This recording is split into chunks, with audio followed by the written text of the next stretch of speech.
नमस्कार दोस्तों, स्वागत है आप सभी लोगों का इंडो कॉस्मिक ओडिसी के अंदर। जैसा कि आप सभी लोगों को पता है कि आज तक मैंने मेरे टेलीस्कोप की मदद से बहुत सारे सेलेस्टियल ऑब्जेक्ट्स को देखा है और उन सभी की पॉसिबल फीड्स आप लोगों को दी है। लास्ट टाइम जब मैंने मार्स को कैप्चर किया था मेरे टेलीस्कोप से, तब हमारी कैप्चरिंग में अनसक्सेस का सबसे बड़ा कारण मेरा ये मोबाइल का होल्डर था। मोबाइल के कैमरे का लेंस आईपीस के लेंस के साथ अलाइन ना हो पाने की वजह से ही हमें डिटेल्स नहीं मिल रही थी। डिटेल्स को हम लोग साइड में रख दिए, लेकिन फिर भी हमारे मोबाइल में से सिंपल रॉ डाटा भी हमें नहीं मिल रहा था जिससे हम लोग स्टेक करके या पोस्ट प्रोसेस करके कुछ अच्छा रिजल्ट निकाल सके। इस वीडियो के अंदर मैंने मार्स को काफी डिटेल में कैप्चर किया है, लेकिन आगे देखने से पहले हम थोड़ा नॉलेज ले लेते हैं। मार्स हमारे सोलर सिस्टम के अंदर चौथे क्रम पर आने वाला एक टेरेस्ट्रियल प्लेनेट है, यानी कि इसका खुद का सॉलिड सरफेस है।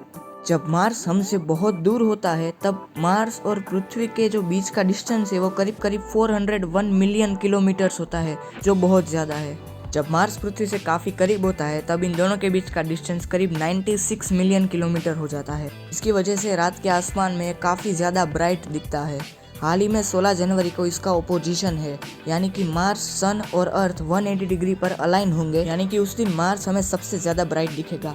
मार्स को कैप्चर करने से पहले हमें कौन कौन सी दिक्कतों का सामना करना पड़ेगा उसके बारे में एक बार जान लेते हैं। जैसे हमारी पृथ्वी के ऊपर वाटर पोल्यूशन और एयर पोल्यूशन ज्यादा है, वैसे ही लाइट पोल्यूशन का भी बहुत बड़ा रोल है। अगर लाइट पोल्यूशन ज्यादा हुआ तो एटमॉस्फेरिक टर्बुलेंस खुद ब खुद बढ़ जाएगा और आपको कोई भी सेलेस्टियल बॉडी को देखने के लिए बहुत मेहनत करनी पड़ेगी।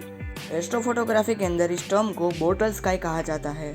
बोटल स्काई यानी आपके विस्तार के अंदर कितना लाइट पोल्यूशन है। मेरी लोकेशन का बोटल स्काई करीब करीब 6 या 7 के बीच में है। इसका साफ साफ मतलब ये हुआ कि मैं मिल्की वे को अपनी आंखों से कभी नहीं देख सकूंगा।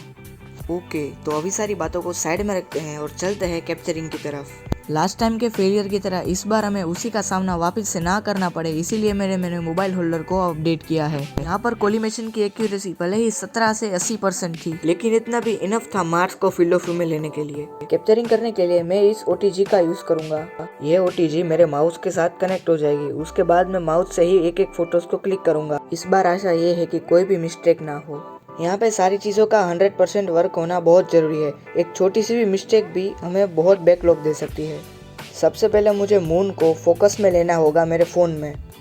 वापिस से एक बार मैं तैयार था उसी पुराने सेटअप के साथ मार्स को डिटेल में कैप्चर करने के लिए। आज मार्स का क्लोजेस्ट अप्रोच है, यानी कि पृथ्वी से इसका डिस्टेंस कम से कम है, इसीलिए आज ये इतना ज़्यादा ब्राइट दिख रहा है। लेकिन जब मैंने मेरे टेलीस्कोप को चांद के सामने पॉइंट किया था फोकस लेने के लिए, तभी मुझे सबसे बड़ी दिक्कत का सामना फिर से करना पड़ा। चांद में से आने वाली ब्राइट लाइट को मेरे फ़ोन का सेंसर कैप्चर ही नहीं कर पा रहा था, इसीलिए मुझे कुछ भी फोकस का अंदाजा नहीं लगा और वैसे भी चांद हमारे फील्ड ऑफ व्यू में नहीं आ रहा था।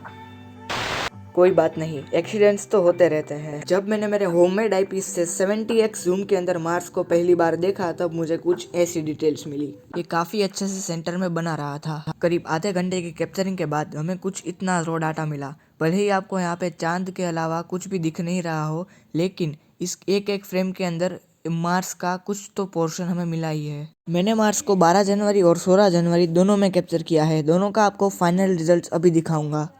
12 जनवरी के दिन मूनलाइट का इंटरफेरेंस काफ़ी ज़्यादा था, इसीलिए मुझे कुछ डिटेल्स नहीं मिली। 16 जनवरी के दिन EMS 87X में कुछ ऐसा दिखाई देता है। ये एक इमेज करीब 350 MB की है। यहाँ पे मुझे कोई भी सरफेस डिटेल्स जैसे कि पोलराइज केव्स ये तो कुछ नहीं मिले, लेकिन इसका जो ओरिजिनल रंग है वो मैं जरूर से लेकर आ सका। इस इमेज के कॉन्ट्रास्ट को एडजस्ट करने के लिए मुझे काफी टाइम देना पड़ा। आपको ये इमेज कैसी लगी मुझे नीचे कमेंट सेक्शन में जरूर से लिखना। अगर आपको इस वीडियो से कुछ भी सीखने को मिला तो एक लाइक जरूर से कर देना। ऐसा ही एस्ट्रो फोटोग्राफी रिलेटेड कंटेंट देखने के लिए चैनल को सब्सक्राइब कर सकते हो। मिलते हैं नेक्स्ट वीडियो में। जय हिंद, जय भारत।